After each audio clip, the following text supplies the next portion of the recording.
वालेकुम क्लास 9। कैसे हैं आप सब? उम्मीद करती हूँ आप सब लोग खैरियत से होंगे। आज हम एक्सरसाइज 1.3 का क्वेश्चन नंबर 8 फर्दर सॉल्व करेंगे। क्वेश्चन नंबर 8 पार्ट 1, 2 हमने कर लिया था, जिसमें ट्रांसपोज ऑफ अ मैट्रिक्स हमने लिया था और हमने प्रूव किया था that left hand side is equal to right hand side. I hope वो क्वेश्चंस आपको क्लियर होंगे। अगर आपने मेरी वीडियोस नहीं देखी इन क्वेश्चन की, तो इस वीडियो के डिस्क्रिप्शन में मैंने इसका लिंक दिया है, आप जाके देख सकते हैं। तो आज हम पार्ट 3 और पार्ट 4 करेंगे। पार्ट 3 और पार्ट 4 को समझने के लिए सबसे पहले मैं आपको सिमेट्रिक और स्क्यू सिमेट्रिक की डेफिनेशन दिखा देती हूँ और समझा भी देती हूँ, ठीक है। सिमेट्रिक और स्क्यू सिमेट्रिक मैट्रिसेस कौन से होते हैं? सिमेट्रिक मैट्रिक्स पहले पढ़ लेते हैं। A square matrix is symmetric if it is equal to its transpose, that is matrix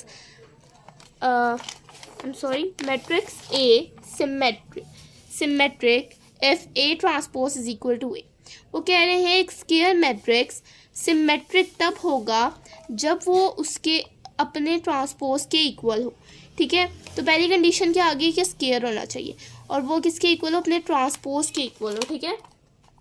वो कह रहे हैं मैट्रिक्स ए सिमेट्रिक तब होगा जब A transpose is equal to A, ठीक है। जब उन्होंने समझाने के लिए कहा है बेसिकली एक मैट्रिक्स का अगर एम मैट्रिक्स है तो इसका जब हम ट्रांसपोज लें, ट्रांसपोज कैसे लेते हैं? Changing rose into columns and columns into रोज।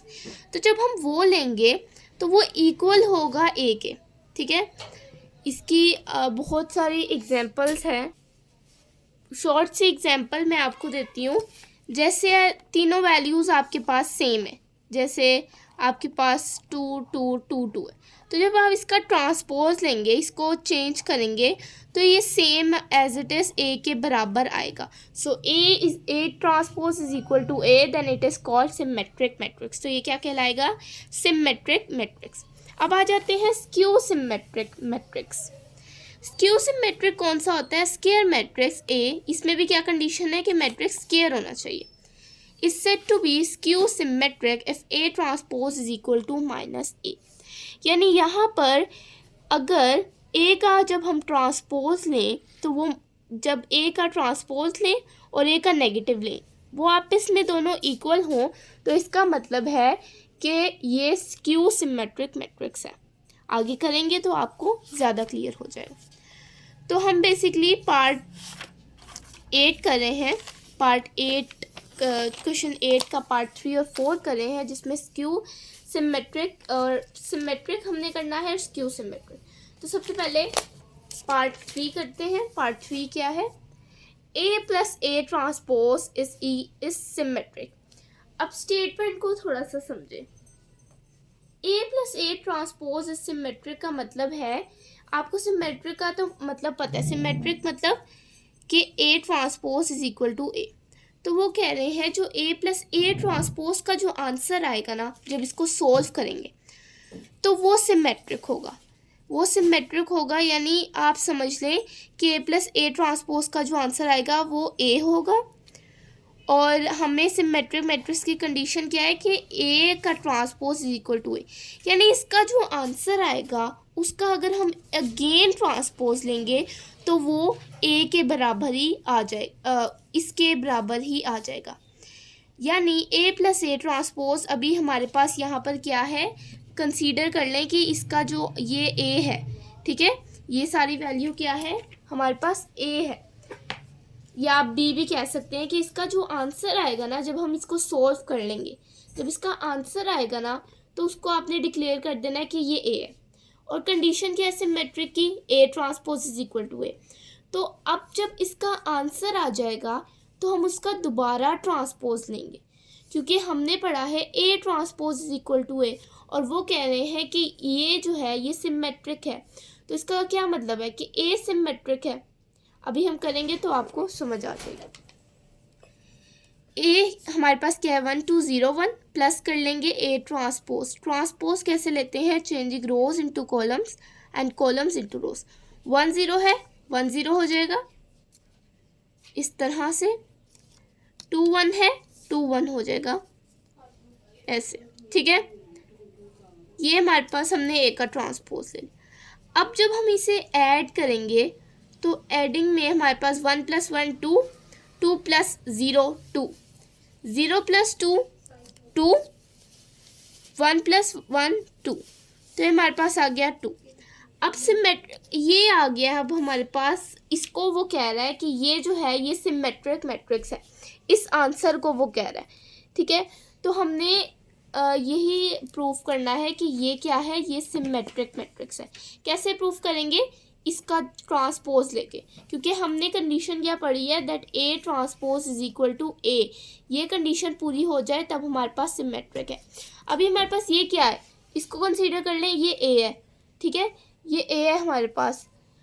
अब A का हमने क्या करना है, ट्रांसपोज लेना है। जब ट्रांसपोज लेंगे, अगर ये दोबारा A के इक्वल आ गया तो ये क्या हो जाएगा, सिमेट्रिक। तो A + A transpose whole transpose, ठीक है, 2 2 2 2 ट्रांसपोज। इसका ट्रांसपोज लेंगे, सेम वैल्यूज़ हैं तो सेम ही आएगा। इसका क्या मतलब है कि हमारे पास A + A transpose is equal to A। ठीक है, इज इक्वल टू हमारे पास क्या आ गया, A + A ट्रांसपोज, यानी इसका भी ट्रांसपोज देने के बाद ये इसके इक्वल आ गया। अगर हम सिंपल लैंग्वेज में कहें तो आप इन दोनों को कंसीडर कर लें A, ठीक है, और इसको ऐसे कंसीडर कर लें ट्रांसपोज, और इन दोनों को तो हमने कंसीडर कर लिया हुआ है, यहाँ A तो A। तो सिंपल लैंग्वेज में हमारे पास ये कंडीशन पूरी हो गई है that A transpose is equal to A। I hope आपको समझ आया। अगर समझ नहीं आया तो आप रिवाइंड करके देख सकते हैं बार बार, ताकि आपको समझ आ जाए। बढ़ते हैं नेक्स्ट पार्ट की तरफ। नेक्स्ट पार्ट है हमारे पास A - A transpose skew symmetric. हमने प्रूफ करना है कि A - A ट्रांसपोज क्या है, स्क्यू सिमेट्रिक है। प्रूफ करते हैं। यहाँ पर A - A transpose skew symmetric है। ठीक है, तो A हमारे पास क्या है, 1 2 0 1, माइनस करेंगे इसका ट्रांसपोज से विच इज़ 1 0 2 1। ठीक है, अब इसको सॉल्व करेंगे तो 1 - 1 0, 2 - 0 2, 0 - 2 -2 एंड 1 - 1 0।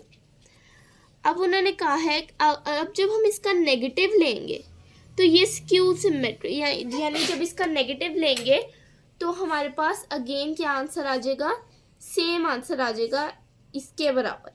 कैसे, इसका अगर हम नेगेटिव लें तो ये ट्रांसपोज के बराबर आ जाएगा, A ट्रांसपोज के बराबर आ जाएगा। स्क्यू सिमेट्री की क्या होती है, that A transpose is equal to -A। अब ये हमारे पास क्या है, मैंने आपको पहले भी बताया था, ये इसको सॉल्व करके उन्होंने कहा हुआ है कि स्क्यू सिमेट्रिक है, यानी ये मैट्रिक्स क्या है, स्क्यू सिमेट्रिक। ये हमने प्रूफ करना है कि ये मैट्रिक्स स्क्यू सिमेट्रिक है। तो ये हमारे पास लेट कर लें कि ये A मैट्रिक्स है। अब हम इसका जब ट्रांसपोज लेंगे, इसका हम ट्रांसपोज ले लेते हैं एक दफ़ा, तो ये हो जाएगा 0 - 2 2 0। ये हमने इसका ट्रांसपोज ले लिया। ठीक है, ट्रांसपोज लिया तो हमारे पास ये आ गया। अब -A जब इसका नेगेटिव ले लेंगे, इसका नहीं लेना, हमने A का लेना है। A जो हमारे पास आए, ये तो A ट्रांसपोज करके आया ना, ये A जब हमारे पास आए इसका नेगेटिव लेना है। हमने ऊपर वाले का नेगेटिव लेना है, क्योंकि ऊपर वाला ही हमारे पास क्या है, A है। तो इसका नेगेटिव लेंगे तो बेसिकली हम लगाएंगे -A लेना है हमने, तो माइनस लगा देंगे 0 2 -2 0। इसके साथ माइनस होगा तो -0 0 होता है, माइनस इसके साथ लगाएंगे तो -2, +2 एंड 0 एज इट इज़ आ जाता है। अब आप देख सकते हैं कि नेगेटिव A और A ट्रांसपोज इक्वल हैं आपस में, यानी हमारी क्या होगी, कंडीशन प्रूव होगी that A transpose is equal to -A। ये हमारे पास कंडीशन पूरी हो गई यहाँ पर। और हमने कैसे की कि हमारे पास A - A ट्रांसपोज था, उन्होंने कहा था इसका जो है ये सॉल्व करने के बाद, इसको सॉल्व करने के बाद जो आंसर आएगा वो स्क्यू सिमेट्रिक मैट्रिक्स है। तो हमारे पास इसको सॉल्व करने के बाद जो आंसर आया उसको हम कैसे प्रूफ करें कि स्क्यू सिमेट्रिक है। सबसे पहले इसका ट्रांसपोज लेंगे, क्योंकि हमारे पास स्क्यू सिमेट्रिक की प्रॉपर्टी कंडीशन होती है that A transpose is equal to negative A. तो उसके लिए सबसे पहले ट्रांसपोज लेना होगा और फिर नेगेटिव ए। ट्रांसपोज लेके उसका आंसर हमारे पास ये आ जाएगा और नेगेटिव लेने के बाद ये आ जाएगा। ठीक है, हमने इस तरह इसको प्रूव करना है कि ये स्क्यू सिमेट्रिक है, मैट्रिक्स है या सिमेट्रिक मैट्रिक्स है। स्क्यू सिमेट्रिक की प्रॉपर्टी अलग होती है, कंडीशन अलग होती है, और सिमेट्रिक मैट्रिक्स की कंडीशन अलग होती है।